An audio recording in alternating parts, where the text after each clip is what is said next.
Hola, buenos días, bienvenidos de nuevo a mi canal. Bueno, pues continuamos con la tercera parte respecto a las declaraciones de Ricard. Nos habíamos quedado en, digamos, lo que sería la ampliación que hace respecto a la primera declaración, donde ya cambia lo del tema del coche, y su segunda declaración, donde ya va dando detalles de a dónde se dirigieron, cuál fue el orden en el que Antonio fue sacando a las niñas, que Desiree se puso en el asiento de delante, que la relación que mantuvo con ella ya no fue tan voluntaria, que ella parece ser que intentó defenderse, que primero sí, que luego no, en fin, 20.000 cosas diferentes que ya os digo que no son más que contradicciones. Bueno, vamos ya con lo que es la tercera declaración. Vale, la tercera declaración también, pues presentes el fiscal don Enrique Beltrán y el médico forense don Francisco Ros, pues se da una declaración ante el mismo juez instructor en las que el declarante hace las siguientes aclaraciones y rectificaciones. Lo primero, básicamente dice que no es cierto que durante el trayecto hacia la discoteca Color Antonio Inglés llevase ningún arma de fuego, sino que llevaba un cuchillo lanzador que siempre llevaba enfundado en el pantalón. Si bien durante el trayecto en el viaje que hicieron en el vehículo no lo sacó en ningún momento, sino que cuando las jóvenes se dieron cuenta que pasaban de largo de la discoteca y que no las paraban y empezaron a protestar, el declarante dijo a Antonio de dar la vuelta y dejarlas. Pero este último, pegándole 2 capones, le dijo que en el coche mandaba él y a continuación, para callar sus protestas, empezó a pegarles puñetazos a las niñas, siendo pues cierto todo lo relatado en la anterior declaración sobre lo ocurrido en el interior del vehículo en este primer trayecto, salvo lo ya dicho de que no llevaban que no llevaban Antonio ni sacó ningún arma de fuego, así como también el que no es cierto que en ese momento ataran a ninguna de las jóvenes. Asimismo, hace notar el declarante que una vez que bajaron del vehículo, aunque no pueda concretar si las jóvenes llevaban o no algunos dientes rotos, supone que sí, pues Antonio pegaba con mucha fuerza y en cualquier caso lo que sí que vio es que las tres estaban tenían completamente ensangrentadas las caras con los labios y narices ensangrentadas. Ya os digo que estoy leyendo tal cual lo declara Miquel Ricard en su tercera declaración, ¿vale? O sea que si veis alguna cosa rara es tal cual lo explica él. Que no es cierto que pararan en ninguna fábrica ni en ningún campo de algarrobos, sino lo cierto es que fueron a la caseta directamente, a la caseta de John Bay, que queda cerca del lugar de enterramiento, y ello a indicación de Antonio. Siempre, como veis, Antonio, Antonio, Antonio. O sea, él es un santo, no ha hecho nada, poco a poco se iba haciendo algo, luego otra vez no hace nada, en fin, que mareando la perdiz, como es lo que suele hacer esta gente. Y que aunque Antonio no le dijo concretamente qué es lo que pretendía hacer, el declarante ya se imaginó que podía ocurrir lo que después pasó, ya que anteriormente, un mes antes aproximadamente, Antonio le había comentado que tenía ganas de coger a algunas niñas, vio y matarlas después. Efectivamente, esto ya se había oído en varias ocasiones, incluso el Mauri también lo declara, que su hermano ya había comentado más de una vez que tenía ganas de hacer pues, este tipo de cosas, lo cual ya os digo que no es de sorprender, y menos después de lo que le pasó con Nuria y del chasco que se llevó cuando, digamos, que la logran rescatar y él se va a la cárcel. Entonces, pues, estaba rabioso, no lo siguiente. Que pararon el coche en una explanada donde hay unas colmenas y donde acaba el camino para poder llegar a la caseta de John Bay, que queda a unos 400 metros de allí y a la que se llega a través de una senda. Una vez pararon el coche, bajaron los 5 y en fila india se dirigieron hacia la caseta, yendo el declarante delante con una linterna encendida y Antonio, el último, con otra. Y mientras andaban, las niñas les preguntaban dónde las llevaban y les pedían que las dejasen marchar, a lo que Antonio siempre les contestaba que se callaran y siguieran. Como podéis observar, aquí la declaración ya es totalmente diferente. Él en ningún momento se queda en el coche, Antonio no va una vez a por una niña, una vez a por otra, sino que ya son los dos, ¿vale?, los que por un camino y demás. Por eso os digo que en cada declaración hay una parte de verdad.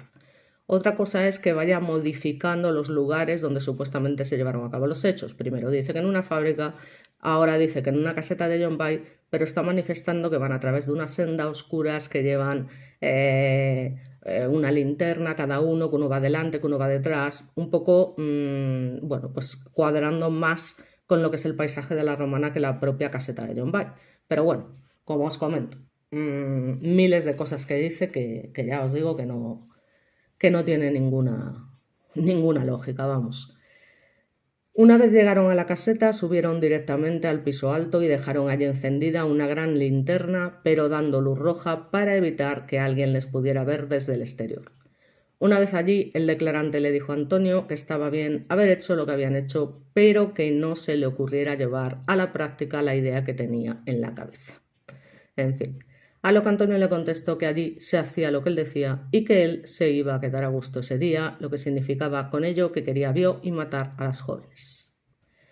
No hicieron solamente eso, hicieron bastantes más cosas.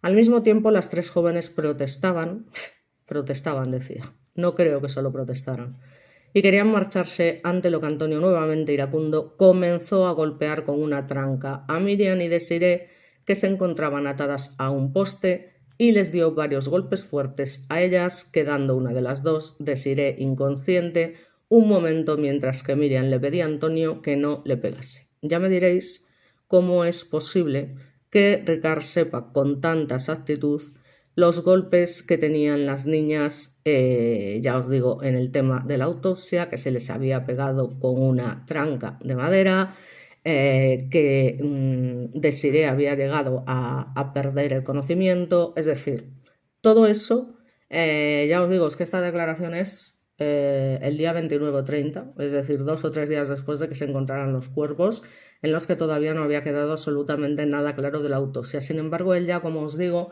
ya empieza a hablar de las colmenas, que como sabemos estaban en la caseta de la Romana, ya empieza a hablar de esa senda oscura, ya han bajado los dos, lo que os comento, ya las niñas están protestando porque se quieren marchar, ya Anglés empieza ya no solo a vio y a matarlas, sino que encima las tortura, les empieza a dar un montón de golpes, atarlas al poste, etcétera, etcétera.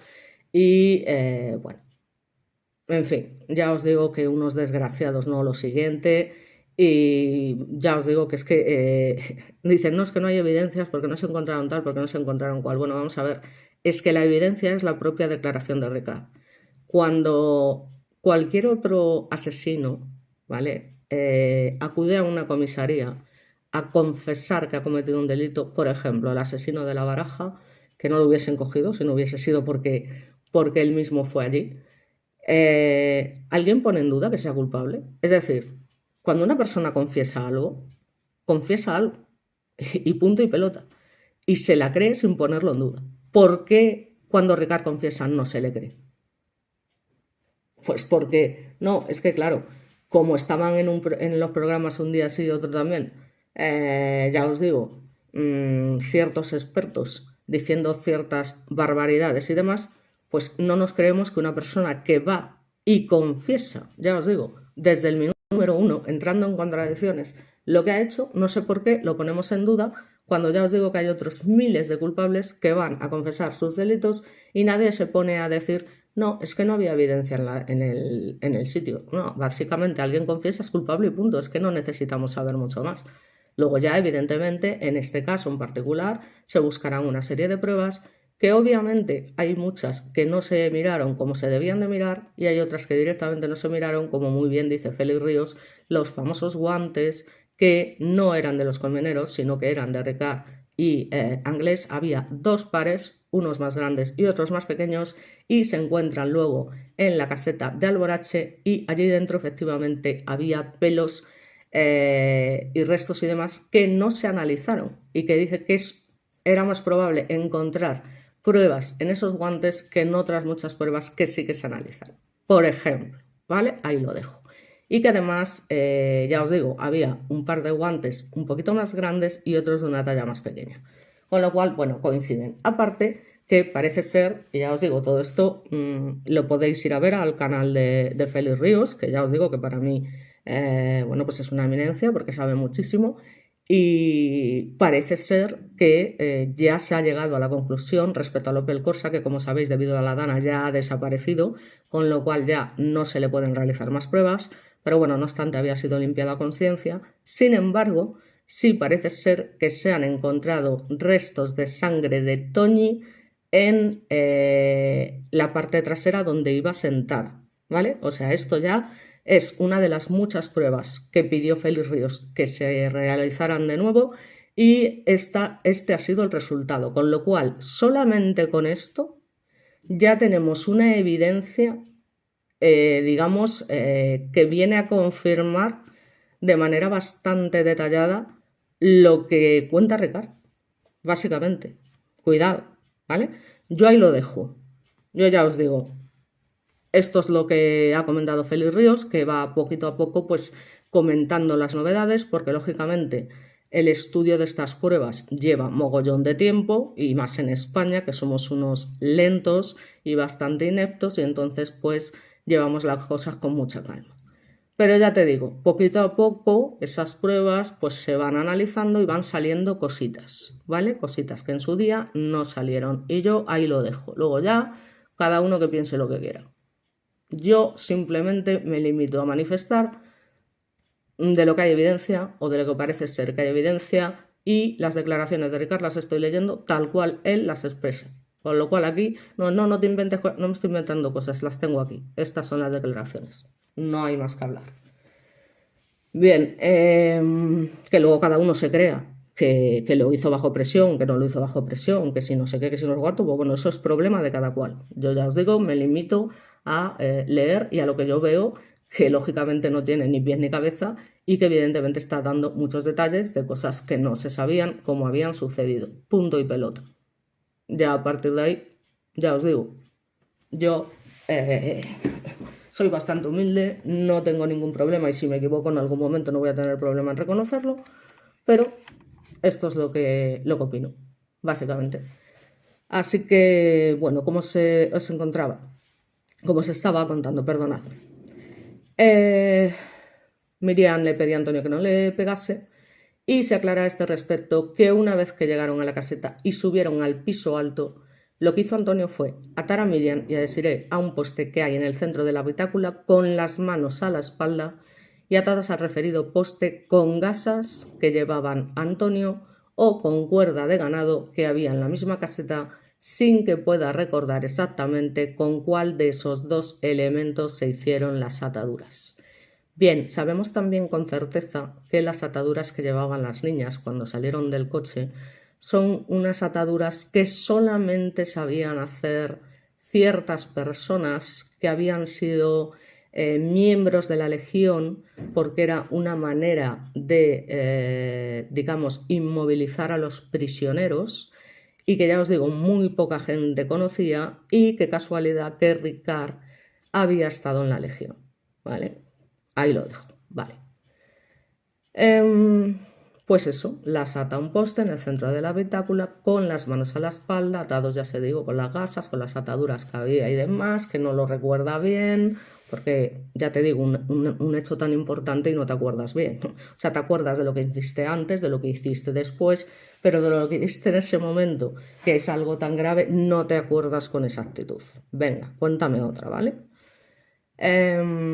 Entonces ya digo que no se recuerda exactamente con qué elemento hizo las ataduras. Y encontrándose las dos jóvenes en posición de espalda con espalda y sentadas en el suelo, quedando el poste en medio de las mismas, y mientras tanto el declarante sujetaba a Antonia, que permanecía de pie.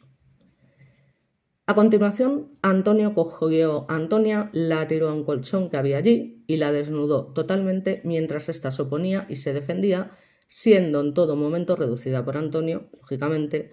Una vez desnuda y estando tumbada boca arriba, Antonio se bajó los pantalones y los calzoncillos y le introdujo el pie por vía baja, continuando entre tanto la resistencia de Antonia, al mismo tiempo que daba muestras de que le dolía la penetra. Evidentemente, la pobre. Que encima pues eran vírgenes, lógicamente. En fin, no quiero ni pensar lo que tuvieron que pasar. las pobres. Pero bueno, como os digo, nos vamos al caso de Silvia Likens, de Junko Furuta, incluso de niños. Ya os digo que han sido abusados de todas las formas posibles, así que, como os digo, es que es algo normal, normal. Y tuvo que ser, desde luego, unos momentos muy duros, pero también hay otras víctimas que han vivido estos momentos una y otra vez durante muchos días, ¿sabes? Durante muchos días. O sea que, ya os digo, hay casos terribles, terribles. Y este, sin ninguna duda, es uno de ellos. O sea, es horrible lo que les pasó a estas niñas. Pero no se puede hablar del caso Alcácer como si fuese el único caso duro del mundo.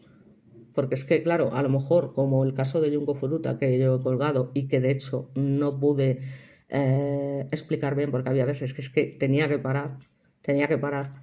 ¿Qué pasa? Que como la chica era japonesa, o como en el caso de Baby B, que era un chico, un niño, un bebé de Reino Unido que estuvo 8 meses padeciendo torturas, pues parece que no nos importa, no nos importa tanto. ¿Por qué? Porque es de Reino Unido y no es español. Pero bueno, es que hay otros casos también en España, porque solamente hay que pararse a ver lo del tema de Marta del Castillo. No, es que no es lo mismo. No sé si es lo mismo o es peor. Porque esos padres no saben dónde está su hija. No saben qué es lo que le pasó exactamente. Y como comento en mi vídeo de Marta del Castillo, no murió de un solo golpe. ¿Vale? Solo primero. Con lo cual, no se sabe exactamente qué fue lo que le hicieron. Pero independientemente de eso, no hay nada más duro para un padre, y esto ya lo he dicho en otros vídeos, y se ha dicho por padres, muchos padres que han vivido estas situaciones, que lo peor que se puede vivir es sin saber dónde y qué ha pasado con sus hijos, que prefieren que aparezcan, aunque sean muertos, ¿vale? Pero que aparezcan. Entonces, al final es lo que digo. No se trata de comparar un caso con otro, pero sí que hay que tener en cuenta que hay muchos casos muy jodidos, ¿vale? Muchos, no solamente este. Básicamente eso era lo que quería hacer. Lo que pasa que este, pues ya os digo, ha sido tan mediático siempre. Se ha aprovechado tanto las circunstancias que los más listos han cogido y venga a explotarlo, que por eso pues seguimos todavía a día de hoy Alcácer, Alcácer, Alcácer, Alcácer. Que me parece muy bien, que es un caso que no podemos olvidar, que yo desde luego no lo olvido, como no olvido muchísimos otros, pero que, ya os digo, eso demuestra al final lo que somos como personas y como país, ¿vale? Que cuando se nos mete algo en la cabeza, venga, pim pam, y nos olvidamos de otras cosas que lamentablemente son igual de duras. Bueno, continúo. Entonces,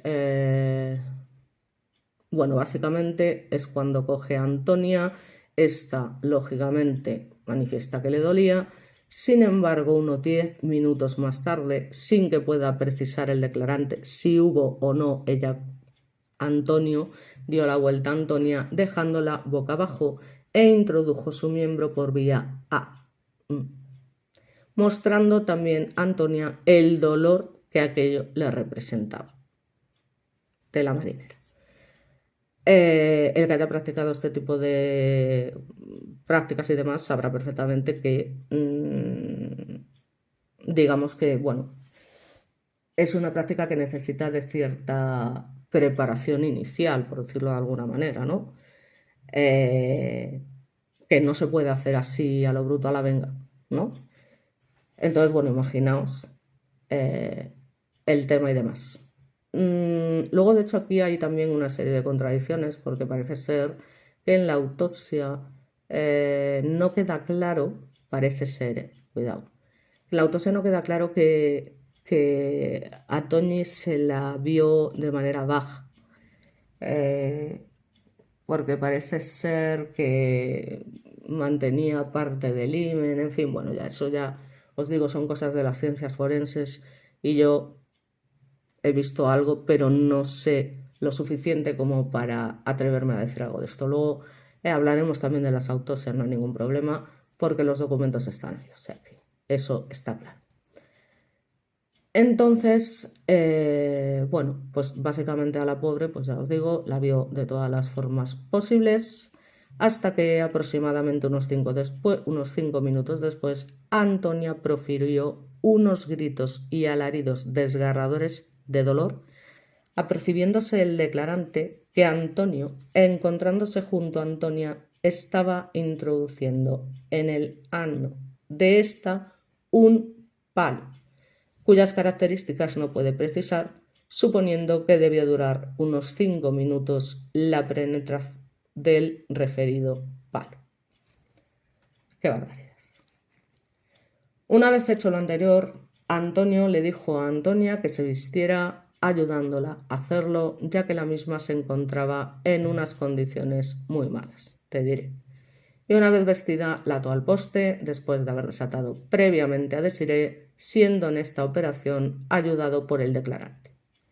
Desatada Desiree, Antonio la desnudó rompiéndole las ropas superiores y la tiró en el colchón, donde le bajó los pantalones y las bras, diciéndole el declarante que ahora le tocaba a él.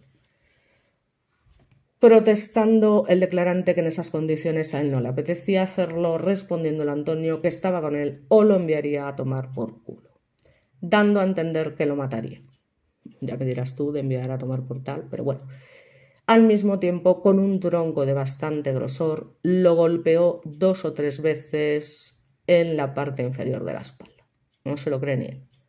Entonces el declarante se bajó los pantalones y los calzones y tumbándose en el colchón encima de Desiree, la pené por delante, estando aproximadamente 5 minutos antes que, cansándose y sin llegar allá, retiró el miembro y se volvió a vestir. Vamos a ver.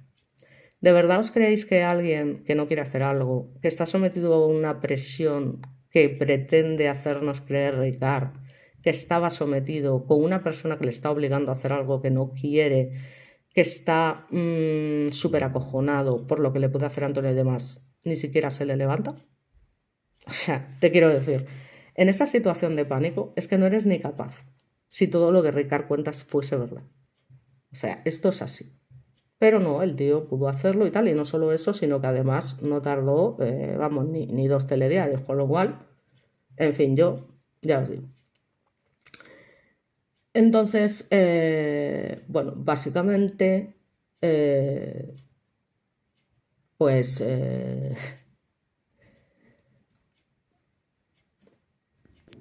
perdonad, tenía ahí que beber un poco. Bueno, entonces, básicamente, mientras el declarante, pues estaba realizando a cabo el acto, Antonio estuvo arrodillado en el colchón viendo cómo lo hacía, que ya me dirás tú que te estén ahí mirando y esté con esa presión que se supone que tenía. Y cuando este terminó, le dijo que sí ya estaba con ello, dando a entender que le había parecido muy corto. Hace constar a este respecto el declarante que al tener acceso carnal con Desiree, ésta se opuso y le pidió que no lo hiciera, si bien previamente no utilizó fuerza contra él, ya que previamente Antonio le dijo que la mataría si no lo hacía con el declarante. Es que es tan absurdo todo lo que cuenta. Es que esto no son situaciones reales. No son situaciones reales. O sea, una víctima siempre va a luchar. O sea, es que esto no... O sea, tienes efectivamente un miedo insuperable, ¿vale? Pero no te pones a pedir... O sea, es que hay cosas que no... O sea, que ya os digo, por perfiles criminales y demás, esto que comenta tal y como sucedieron los hechos, es que no tiene ni pie ni cabeza. O sea, no hay por dónde cogerlo. Pero bueno. Digamos que al terminar el declarante de hacer esto con Desiree, como ya se ha dicho, concretamente Antonio le dijo que si ya has terminado, pues vaya mierda de hombre que eres, y a continuación Antonio se bajó los pantalones, se montó encima de Desiree y la pene por delante, protestando y resistiendo esta, ante lo que Antonio le dio varias tortas, debiendo durar la relación sex de Antonio unos 10 minutos, pasados los cuales Antonio se subió los pan, ayudando a vestir a Desiree, y la volvió a atar en el poste junto a sus amigas. Mientras tanto, el declarante permaneció sentado asustado. Oh, cuánto miedo tenía este señor. En fin, Antonio Anglés debía ser una auténtica máquina sex, porque estamos hablando de que hacía tan solo 5 o 10 minutos había agredido no solo Bach, sino también Anne a Toñi, y inmediatamente hace lo mismo con Desiree. Y ya os digo, o sea, debía tener un poder de recuperación ya os digo, vamos, en tan pocos minutos. Total, que pasados los cuales Antonio se subió a los pantalones, ayudó a vestir a Desiree y la volvió a atar al poste junto a sus amigas, ya os digo, mientras el Ricard estaba asustadísimo.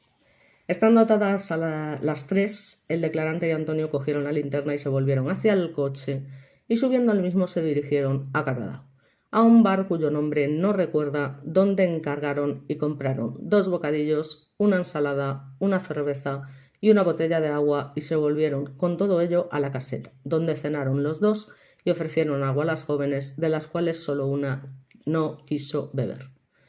Una vez hubieron cenado, Antonio desató a Miriam, le quitó la ropa y una vez desnuda la tiró en el colchón, procediendo a hacer con ella lo mismo que había hecho con Antonia, esto es, primero por delante, después por detrás y por último le introdujo un palo por tal, si bien con Miriam debió durar un poco más, la penetra con el miembro viril, así como mientras la pene la golpeaba para evitar su resistencia. Después de terminar con Miriam y vestirse esta ayudada por Antonio, este ató a aquella sobre una especie de travesero que había en lo alto, estando Miriam de pie, de espaldas a la pared y con los brazos un poco levantados y las manos atadas a la referida madera. A continuación, decidieron el declarante y Antonio acostarse tranquilamente en el colchón para dormir, tirándose por encima un trozo de moqueta que allá había y diciendo a Antonio que mañana más. Sin embargo, como las niñas no dejaban de llorar y pedir que las dejasen libres, Antonio, unos 5 minutos después, se levantó nervioso y cogiendo un palo empezó a atizar fuertemente contra las 3, golpeándolas 4 o 5 veces a cada una por todas partes del cuerpo. Detalles, detalles y más detalles. Una vez terminó de golpearlas, Antonio desató a Miriam de donde estaba y la volvió a atar en el poste junto a sus 2 amigas, pero a continuación, diciendo que ahora vais a ver que esto va en serio, se bajó con la otra linterna para volver nuevamente unos 10 minutos después, enseñando a las niñas el arma que traían y tirando de carro para que vieran que era una pistola de verdad. La referida arma es de Antonio y él la solía tener escondida en la caseta de John Bay y la utilizaba cuando cometía algún atraco. Como sabéis, los que llevaban las armas cuando realizaban los atracos eran Ricard y el Mauri, que eran los que entraban en el... Que eso no quiere decir que Anglés no tuviese también un arma, ¿vale? Pero que vamos, que se está quitando toda la responsabilidad el tío. Hecho lo anterior, volvió Antonio a acostarse en el colchón, quedándose dormido, el declarante hasta la mañana siguiente, ya te digo, con el acojone que se supone que tenía, ya me dirás tú cómo puede dormir. Eso lo primero. Aproximadamente hasta el amanecer, viendo entonces que Antonio ya estaba despierto, aunque continuaba tumbado en el colchón. Entonces Antonio se levantó y se marchó sin decirle a dónde al declarante ni con qué fin, tardando unas 3 o 4 horas en volver, tiempo que el declarante permaneció en la caseta vigilando a las niñas y en el que éstas le pidieron que las dejase libre y el declarante se negó ya que le iba a ir la vida en ello. No, otra cosa que no se cree ni él. Posteriormente el declarante supo que durante esas 3 o 4 horas Antonio había cavado la fosa. Vuelvo a repetir lo mismo. Que no. O sea, que no se puede cavar una fosa de esas dimensiones ni en 3 ni en 4 horas, por muy fuerte que estuviese Antonio, ya os digo. Y además, ya os digo cómo cambia la versión. O sea, de haberlo hecho los 2 juntos en pocos minutos a llevarle 3 o 4 horas y hacerlo solamente Anglés cuando ya sabemos que había ya una fosa y tal. Bueno, y además está hablando de la caseta de John Bay. En fin. Entonces, básicamente, parece ser que, bueno, pues ya os digo, para acabar la fosa, Antonio se sirvió de una azada que llevaba en el coche y de un pico que anteriormente lo tenía en la caseta de Alborache, aunque no era el declarante si Antonio fue ese mismo día a Alborache a cogerlo o si ya lo había llevado a la caseta de John Bay antes de ello. No sé, no tiene las cosas muy claras el hombre. Cuando Antonio volvió, llamó al declarante para que bajase a la planta baja y allí le dijo que iba a matar a las niñas y a enterrarlas para que no se llevasen a su defecto. Ya había cavado él un hoyo. Ante esto, el declarante le propuso a Antonio dejarlas libres, pues las mismas le habían asegurado que dirían que habían sido dos encapuchados, diciendo a Antonio que parecía ser tonto diciendo eso, ya que si continuaban vivas, los descubrirían a ellos. Entonces subieron al piso alto y permanecieron allí aproximadamente 2 horas sentados, y estando hablando Antonio hasta que se hicieron aproximadamente las 3 de la tarde, en que Antonio se levantó y diciendo que nos vamos, dirigiéndose a las jóvenes, las desató y se fueron todos hasta donde estaba el coche, debiendo Miriam ser ayudada por Antonio ya que no podía andar perfectamente. ¿Vale? Más detalles.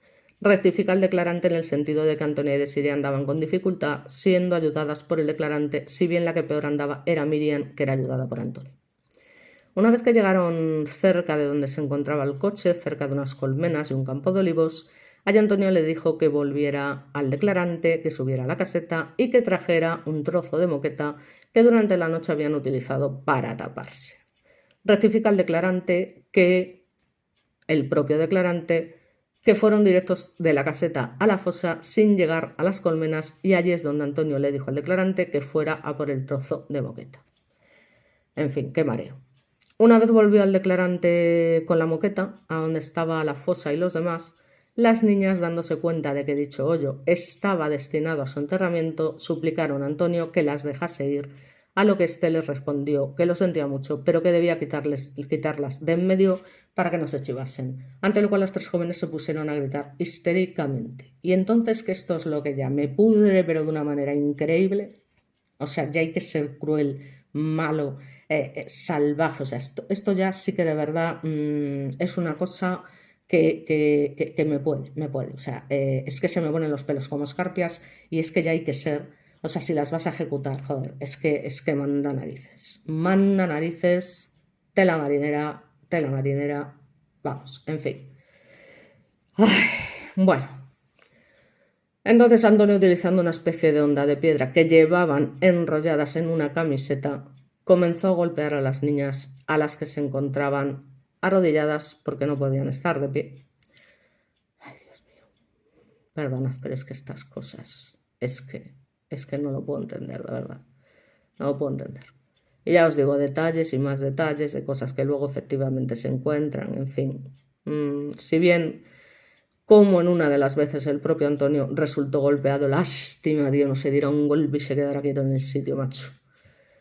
Pues ya os digo, resultó golpeado, por lo tanto, dejó dicho instrumento y cogió el palo que después enterraría en la fosa junto a los cuerpos, continuando golpeando con él durante bastante tiempo y con fuerza a las jóvenes, perdiendo Antonia el conocimiento a consecuencia de ello, mientras que una de las dos continuó chillando histéricamente, por lo que Antonio, sacando el cuchillo, pinchó con él a esta por la espalda. En fin. Ya os digo que independientemente de los momentos que sean más exactos, menos exactos, que él tuviese mucha más implicación de la que dice, sin ninguna duda, vamos, lo que les hicieron es cierto. O sea, es decir, todo esto que estoy leyendo pasó, porque en las autopsias aparece. Con lo cual, es muy duro, es duro de narices, porque no se puede entender, si ya has decidido matarlas, ¿por qué no lo haces de una bendita vez? Y en lugar de castigarlas por chillar, de verdad, o sea, yo ya te digo. Ay, en fin. Aclara que mientras fue por la moqueta, Antonio ató nuevamente las manos a las jóvenes, ya que así se encontraban estas cuando él volvió. Ya me dirás qué sentido tiene. O sea, si es que una estaba ya inconsciente, estaban ya prácticamente muertas. ¿Qué te pones a atar a ellas cuando estás ya a punto de ejecutarlas? Las niñas ya iban atadas. Es que, en fin. Aclaró que mientras fue a por la moqueta, ya os digo, parece ser que Antonio las ata y demás, y después de lo del cuchillo, Antonio sacó la pistola, la montó, y aquí está la clave de todo. Y es, digamos, la evidencia más, valga la redundancia, evidente de que Ricard estuvo allí y, ya os digo, participó en el crimen porque manifiesta que disparó el gatillo, pero no salió el disparo, por lo que volvió a montarla saliendo disparado el cartucho y vuelve a decir no disparado y procediendo, digo el cartucho salió expulsado y cayendo al suelo, disparando nuevamente hasta 3 tiros dirigidos a cada una de las 3 jóvenes, encontrándose en ese momento Antonia tumbada en el suelo y desvanecida y de costado, la que fue pinchada también tumbada pero boca abajo y gritando, y la última arrodillada con el cuerpo y la cabeza acurrucado casi en el suelo con las manos tapándose el cara. Y todas ellas estando al borde de la fosa. Por eso dijo que fue una ejecución. Un poco apartadas, si bien Antonio estaba en el borde de la fosa, de espaldas a ella y quedando pues al medio de las niñas y la fosa. En fin. Seguimos.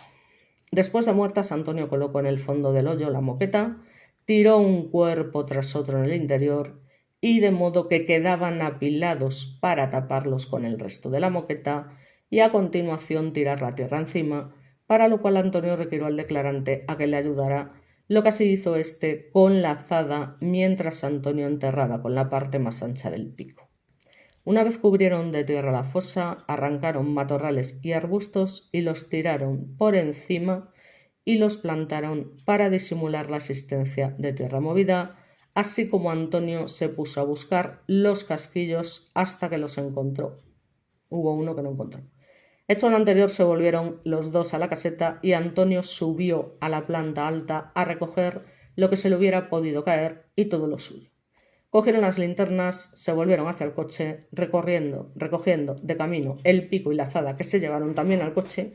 Una vez subidos al coche y puestos en marcha, se dirigen, como indica Antonio, a la caseta de Alborache a dejar el pico y la azada y quedarse allí, si bien, como en un trecho, pararon al borde del camino y Antonio escondió la pistola bajo unas hierbas. Bueno, sabéis que la pistola nunca apareció.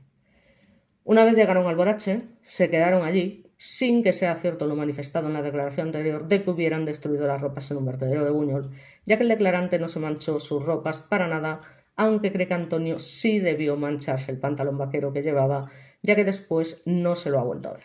Y desde entonces el declarante no ha vuelto a subir más a la caseta de John Bay ni a la fosa, sino que únicamente él y Mauricio, el hermano de Antonio, fueron a recoger la pistola porque al día siguiente iban a hacer un atraco en Buñol. El declarante, Antonio y Roberto, el hermano de Antonio, a la caja rural. Si bien no llegaron a entrar en la entidad bancaria, ya que estando esperando en el coche a la puerta, la Guardia Civil les dio el alto y salieron huyendo. Hace constar el declarante que el día 5 de noviembre anterior, él junto con el Mauri hicieron otro robo en la misma entidad bancaria, llevando y usando el declarante la pistola de Antonio cargada con 5 cartuchos, mientras que este último les esperaba, como os comento, fuera en el coche para huir, obteniendo un botín que no llegaba al 1.000.000 de pesetas. Hechos estos que los cuenta entre risas y comentarios irónicos de que como para los bancos Antonio es un cagado, porque claro, se quedaba fuera. En relación con el atraco del día 5 de noviembre, aclara que Antonio quedó a cierta distancia con el vehículo, yendo de esta hasta la entidad bancaria, el declarante y el Mauri, con una moto Derby Variant negra que anteriormente Antonio había sustraído en Pedralba. Aquí ya mete el tema de la moto, que luego parece ser que enterraban en la fosa y que ya tenían un hoyo cavado, ¿no? Por otra parte, también rectifica el declarante que el Opel Corsa que utilizaron en los hechos, si bien aparece con el nombre del declarante, realmente su propietario es Antonio Anglés, ya que su precio lo obtuvo en otro atraco que lo hizo o lo consiguió en compañía de su hermano Mauricio en el Banco Popular de Villar del Arzobispo, provistos de una moto Honda que también había sustraído Antonio, o sea, todo Antonio. A preguntas del señor fiscal, que nunca habían visto ni conocido a las chicas ni al declarante, y cree que tampoco Antonio, ya que al subirlas al coche ni en el trayecto nadie reveló que éste pudiera conocerlas. Cuando Antonio dijo al declarante que tenía ganas de coger a unas chicas y abusar de ellas, creía el declarante que era exageración. Ratifica lo que dijo en su anterior declaración respecto a que las 3 niñas al vestirse tenían en la parte interna de los muslos mucha sangre. No se explica después de haber reconocido el colchón de muelles que consta en las fotografías donde se llevaron a cabo los hechos no tiene ninguna mancha de sangre, porque fue en la moqueta donde les hicieron todo esto. La postura del colchón de muelles que está en la fotografía del atestado no es la que tenía el día de los hechos, ya que ese día estaba en sentido transversal al que la fotografía tiene. Nuevamente, a preguntas del señor juez, manifiesta que rectifica en el sentido de que es posible que a Miriam no la atasen en una percha o travesero, como ha indicado anteriormente, sino en el mismo poste donde estaban atadas las otras, pero de pie, tal como parece desprenderse de las fotografías del atestado. Así como que Antonio pegaba a las niñas no solo para hacerlas callar, sino porque les gustaba verlas sufrir, evidentemente. Pero no solo a él, también a Ricard. Rectifica también en el sentido de que cuando Antonio mantuvo relación sexo con Miriam, el declarante estuvo todo el tiempo manteniendo a esta por los tobillos, ya que la misma con las piernas había estado rechazando a Antonio y que no recuerda si con Miriam se le puso el mismo palo que con las otras. También rectifica en el sentido que a Desiree Antonio le hizo lo mismo que a las otras dos de Penn por vía Ana, tanto con su miembro Bidi como con un palo similar, y que también a Desiree la sujetó por los tobillos el declarante mientras Antonio la agredía a sex. En cuanto al corte de pezón que se le hizo a una de las niñas, lo único que sabe es por lo que se le ha dicho al tomársele declaración, pero no presenció ni se apercibió de ello, suponiendo que ocurría cuando Antonio, estando acostados, se levantó del colchón porque las niñas lloraban, pero el declarante no lo vio, ya que permaneció todo el tiempo acostado y tapado con la moqueta y los cuyons. ¿Vale? Un tío que está acojonado y va a estar ahí durmiendo tan tranquilo. Venga, hombre. No recuerda o no se apercibió que después de muertas Antonio clavara algo en la bag de Miriam, así como que en general se hiciese algo con los cadáveres. También manifiesta que cuando se hizo el primer disparo, que falló, y se inclinó hacia Antonia, dirigido el requerido disparo a Antonia, Antonio se inclinó para poderle disparar a la cabeza desde una distancia de unos 3 o 4 palmos. Cuando ayudó a Antonio a enterrar los cuerpos, no vio la posición de estos, ya que estaban cubiertos por la moqueta, que ignora la razón y el modo de por qué las pegatinas de la moto Honda sustraída por Antonio aparecieron despegadas y enterradas en la fosa. Terminando la presente ley de hallada conforme firman patatín, patatán, patatán, doy fe. Bien, ya os digo, es que sin comentarios. Ya os digo, está dando un montón de detalles, como os comento. Estamos hablando de que, ya os digo, es que son 2 o 3 días después de que aparecieran las niñas. Lo único que tienen son algunas fotos y bueno, algunos detalles, ya os digo, de ciertas cosas que se encuentran.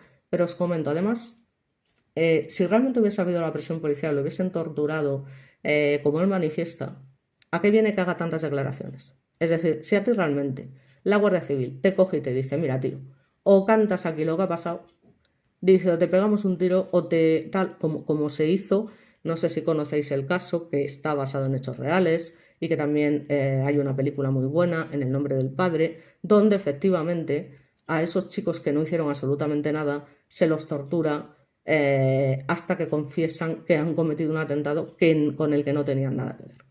Y es lo que pasa, o sea, si a ti realmente, como dice Ricard, que se le ve siempre tan tranquilo, incluso riéndose en alguna ocasión, realmente la Guardia Civil lo pone a andar, canta en la primera declaración y punto.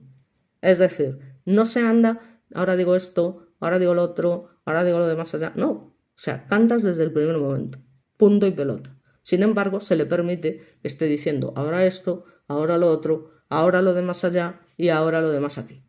O sea, es que es así de claro. Entonces, ya os digo que esta sería la tercera declaración de Miguel Ricard. Y ya os digo, es que todo esto fue entre el 28 y el 30 de enero. O sea, en las 72 horas que estuvo detenido.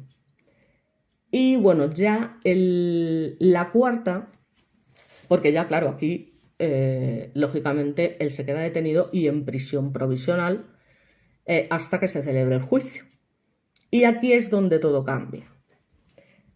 Por cuestiones evidentes, que vamos a ver ahora, claro.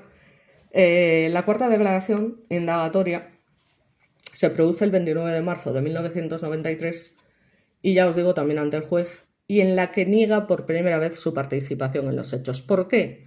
Pues básicamente porque al estar en prisión preventiva ha tenido acceso a las noticias, periódicos, televisiones y es donde ha visto que Antonio Anglés está en paradero desconocido, que el padre de las niñas está investigando otras vías, que no cree en principio en la versión oficial, y el tío dice, vaya tela, que yo he venido aquí contando e implicándome en algo tan grave, me voy a comer el marrón yo solo, y resulta que Antonio Anglés no ha podido declarar porque está en paradero desconocido, y yo aquí de Toli pues he cogido y he soltado todas estas cosas. Entonces, después de ya enterarse de qué es lo que está pasando fuera, es cuando decide, evidentemente, cambiar su declaración. Y esto con ayuda de un abogado, que es el primer abogado que, digamos, se preocupa en hacer bien su trabajo, lamentablemente, y le dice que efectivamente que lo único que puede hacer después de ya haber confesado todo lo que ha confesado, que eso ya no tiene solución, pues que alegue eso, que ha habido presión policial, que la primera manifestación se hizo sin presencia de un juez, lo cual se admite de manera legal en un juicio, perdón, aunque en el primer juicio no le hacen caso. Y como os comento, vamos a entrar ya a lo que es la cuarta declaración, porque es para mear y no echar gota. Bueno, pues en este caso estamos ya en el juzgado de instrucción número 6 de Alcira, en la Plaza Gran Teatro, bueno, en Manzanares, y ya os digo, teniendo ante la presencia a Miguel Ricard, se le notifica en legal forma el auto de procesamiento que lo afecta, entregándole copia literal del mismo, y se le informa de su derecho a nombrar abogado y procurador y a recurrir contra dicho auto, firmando conmigo el secretario judicial, doy fe, patatín, patatán. Declaración indagatoria. Seguidamente el juez de instrucción 2, en su presencia, procede a tomar declaración indagatoria al procesado arriba indicado, previa exhortación a decir verdad e información de sus derechos constitucionales y del hecho por el que se procesa, manifestando lo siguiente.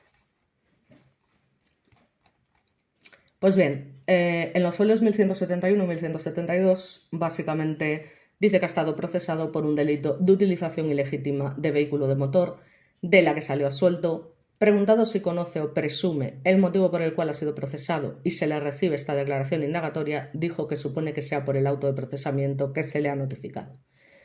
Preguntado para que manifieste si ratifica las declaraciones prestadas con anterioridad, dice que no se ratifica, que manifiesta que desconoce totalmente los hechos y que no tuvo participación en ellos. Que el día 13 de noviembre del 92, sobre las 9 de la mañana, se levantó y se marchó con los hermanos Anglés y el novio de Kelly, que fueron a comprar ropa a Benetúser, que compraron ropa en una tienda llamada Tabaco y posteriormente se marcharon a almorzar. Sobre las 5 horas del mismo día, junto con Kelly y los hermanos Anglés, se fueron a la discoteca Amadeus en un taxi que cogieron en Catarroja sin que pueda identificar al taxista.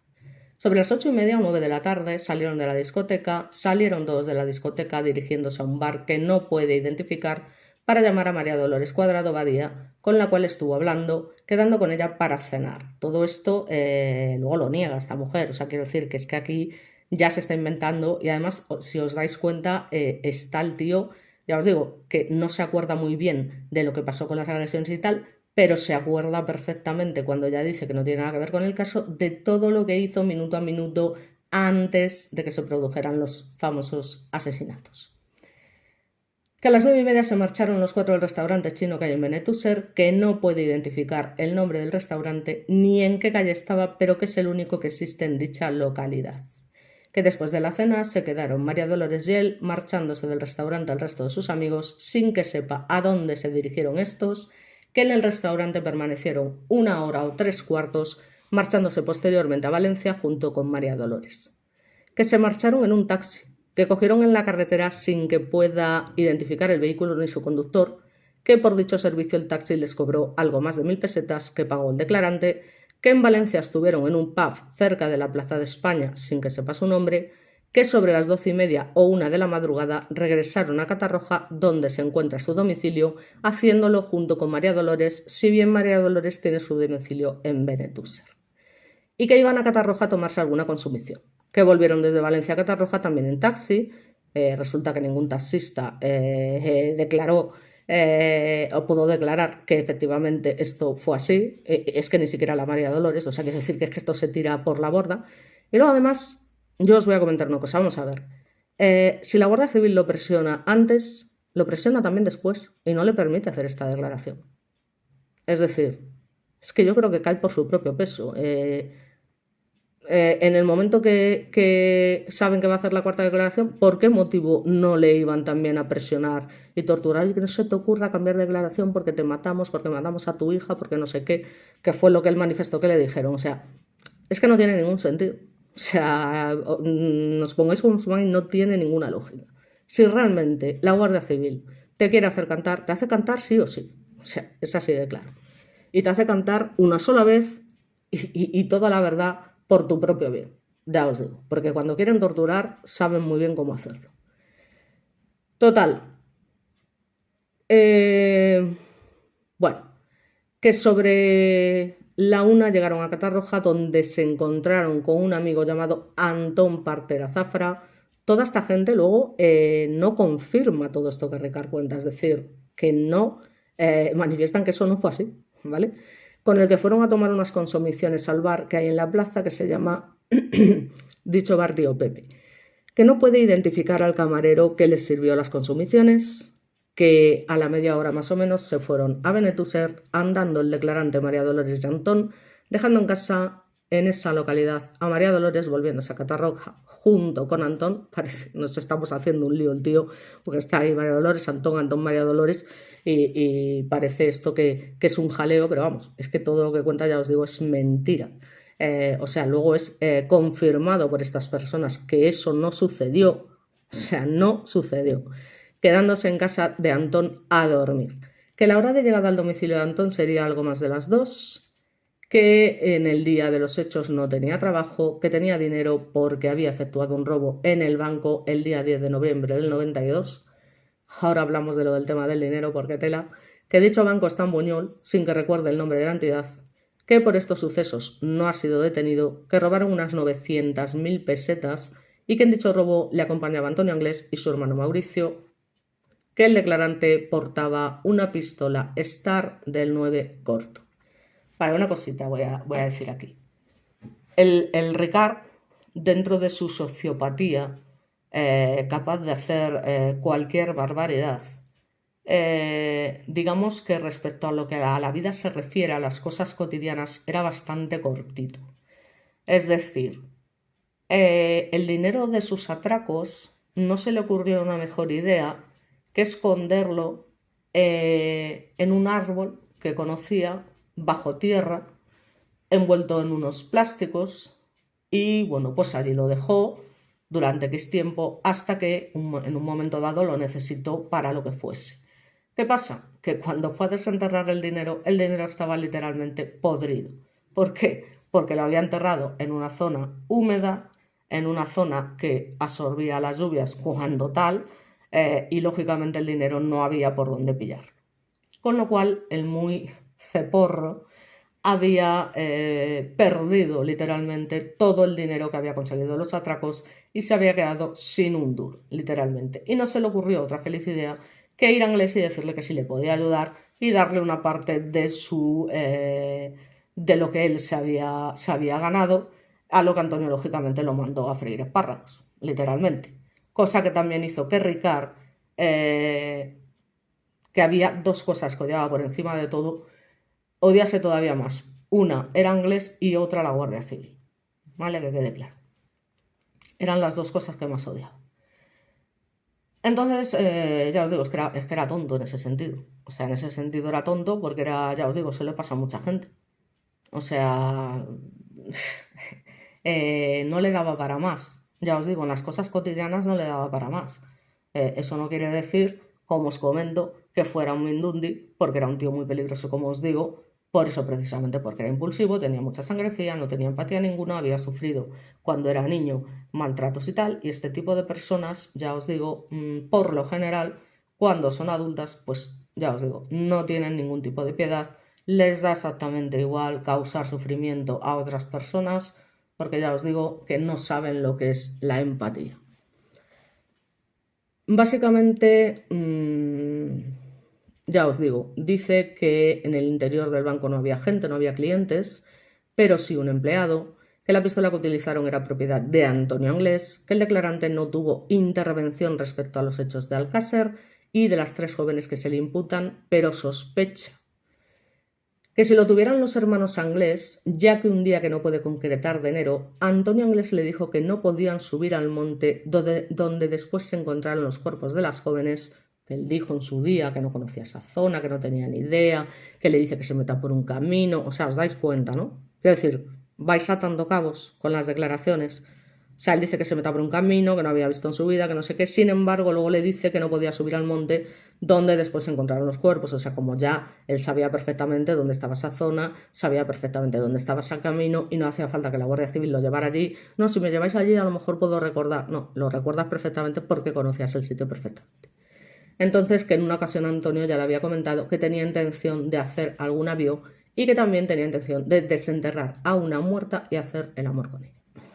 En fin, me río por no llorar. Que sospecha también que interveniese Mauricio Anglés, ya que el calibre del arma es igual al de la que éste poseía, que el 31 de noviembre fueron al monte el declarante y Mauricio a recoger la pistola que estaba enterrado en el camino que sube a donde estaban las chicas enterradas. Que una vez cogida la pistola, el declarante pudo ver cómo había una bala en la recámara y ninguna en el peine y, con anterioridad, la pistola tenía 5 balas. Que Mauricio le comentó que habían estado pegando unos tiros y de ahí la falta de otras balas, que el declarante nunca había visto con anterioridad a las 3 jóvenes y solo las conoce por imágenes de televisión. Por aquí que te vi. En ocasión, estando presenciando dichas imágenes, Antonio Anglés le comentó que a esas las habrían visto y después matado o que estarían de prosti en algún lugar.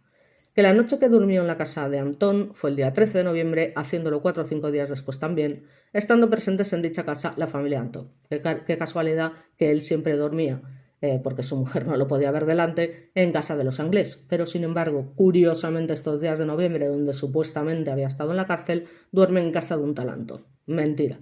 Leída la presente indagatoria, que ha durado 45 minutos, la firma, no sé qué, estar de acuerdo, contenido pimpando y fe, que sobre los hechos relatados del robo del banco ya se hicieron constar en la declaración que realizó en el juzgado de Alcira. Punto y pelota.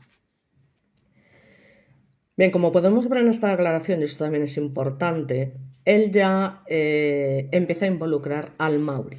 ¿Por qué hace esto?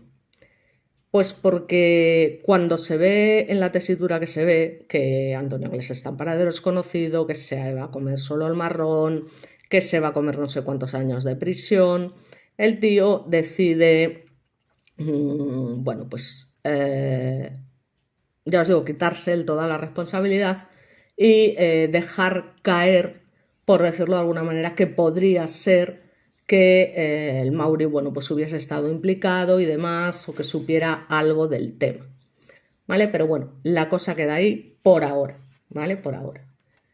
¿Qué pasa? Que digamos que Ricard, cuando ve el percal, directamente, y esto no lo hace una persona inocente, digamos que amenaza a la familia Anglés diciéndole que o le dan 200.000 pesetas, supuestamente para pagarse un abogado que le lleve a cabo una defensa como Dios manda y logre librarlo de la cárcel, era imposible, pero de una pena tan grande, la familia Anglés le dice, o me dais el dinero o lo cuento todo. Y entonces la familia Anglés le dice, pues cuenta lo que te dé la gana, básicamente se lo dice el Mauri, porque a mí me da exactamente igual lo que digas, porque además Mauri sabía que él era menor y no era imputable, aunque a pesar de todo sí que podía ser condenado por el juzgado de menores. Pero claro, no había manera de demostrarlo, Mauri lo sabía y le dijo que piribí que te vi, que no le iban a dar ni un puñetero duro. ¿Vale? Y por ese motivo, en su momento, involucra al Mauri, y ya os digo, que no es una idea tan alocada, él lo que pasa es que se llevaba muy bien con él, por eso en un principio no lo quiere involucrar, pero cuando ve que le dan la espalda a los que ellos consideraban su familia, porque esta es la verdad, pues ya os digo, se lleva, pues eso, una decepción más y entonces, claro, pues A partir de ahí, pues hace su propia venganza de alguna manera, diciendo, vale, no me dais el dinero, pues ahora os vais a enterar. Y entonces es cuando empieza a involucrar a Maury y demás. Bueno, pues esta es, como os digo, la cuarta declaración indagatoria de Miguel Ricard, donde ya manifiesta por primera vez, porque ya estamos hablando de muchísimo más tarde, y ya enterado de los sucesos externos, decide, ya os digo, manifestar esta gilipollez, básicamente, y ya os digo, todavía queda alguna declaración más, pero como os comento, bueno, pues continuará, ¿vale? Cuando, bueno, pues en breve, cuando pueda, volveré, porque es básicamente ir leyendo las declaraciones y haciendo algunas cuestiones. También quería aclarar una cosa que también, digamos que me ha resultado curiosa siempre.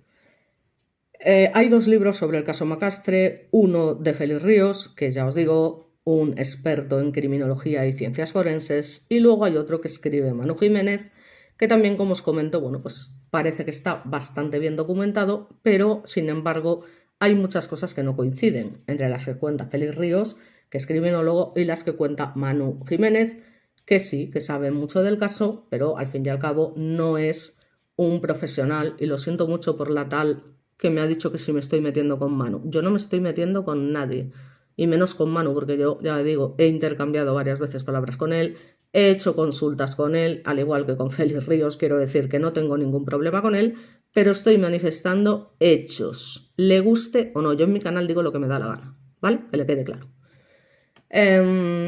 Y ya te digo, con todos mis respetos a Manu y a Félix y a todos los demás, o sea, yo no estoy faltando al respeto a nadie, estoy manifestando unos hechos. A mí lo que me llama la atención realmente es que es curioso que Manu Jiménez en algún momento, cuando pasan a las preguntas de su público, llega a manifestar que en el año 89 Miguel Ricard y Antonio Gres no se conocían. Así que básicamente era imposible que ellos dos juntos de alguna manera tuvieran que ver con el caso Macastre. Esto no es verdad. Es decir, el propio Ricard y los del bar Catadau manifiestan que tanto en el año 89 como posteriormente en el 92 eran clientes asiduos de su local. Y el propio Ricard, como podéis ver en una de sus primeras declaraciones, cuando le preguntan desde cuándo conoce a los Anglés, dice desde hace 10 o 12 años aproximadamente. 10 o 12 años. Si estamos en el año 92, estamos hablando de que los conoce nada más y nada menos que desde el año 82, aproximadamente, ¿vale? Con lo cual los conoce desde hace muchísimo tiempo. A lo que Félix Ríos, efectivamente, en su libro lo manifiesta, que esto es así y que perfectamente ellos dos pudieron ser, o que hay indicios de que pudieran tener algo que ver con el caso Macastre, y sin embargo Manu, aunque sí que también manifiesta que hay ciertos indicios también de la misma manera que Félix, de que pudiera estar implicado Anglés en este caso, él aquí no mete a Ricard, ahí hay algo que no cuadra. Entonces, por eso os digo que no se trata de meterse con uno o de meterse con otro, se trata de que hay que ponerse de acuerdo. Y lo que a mí no termina de cuadrarme es que Miguel Ricard reconozca que conoce a los Anglés desde hace 10 o 12 años, que esto lo diga en el año 93, y luego Manu diga que es que no se conocían en el año 89. ¿Cómo que no se conocían? O sea, yo es una pregunta que dejo ahí. Ya te digo, eso no quiere decir que me esté metiendo con él. Simplemente quiere decir que es una cosa que no termino de comprender con exactitud. Ya os digo, teniendo en cuenta también el libro del caso Macastre de Félix Ríos, que sin embargo sí que contempla esta posibilidad. Yo ahí lo dejo. Y vamos, que lo que te digo, que a mí nadie va a venir a decirme a mi canal, ¿vale? Porque una cosa es que se me hable del caso y se me dice, no, porque esto pasa, esto... Decirme, ¿qué? Que te estás metiendo con Manu, que no sé. Mira, si no te gusta, te coges y te vas, ¿vale? Te coges y te vas, así de claro te lo digo. Yo, ya te digo, me gusta mucho el canal de Manu, sabe muchísimas cosas, ha hecho muchísimas cosas que tienen su mérito, pero simplemente el hecho de que lleve a Ricard allí a llorar, y ya te digo, este tema de lo de que se conocían, que no se conocían, yo personalmente, si tengo que elegir entre Félix Ríos y Manu, voy a elegir a Félix Ríos porque evidentemente es un profesional. Y esto no quiere decir nada porque entre ellos son amigos y se llevan bien. Sin embargo, sus libros sobre el mismo tema presentan bastantes diferencias. Con lo cual, ahí lo dejo. Así que, nada más.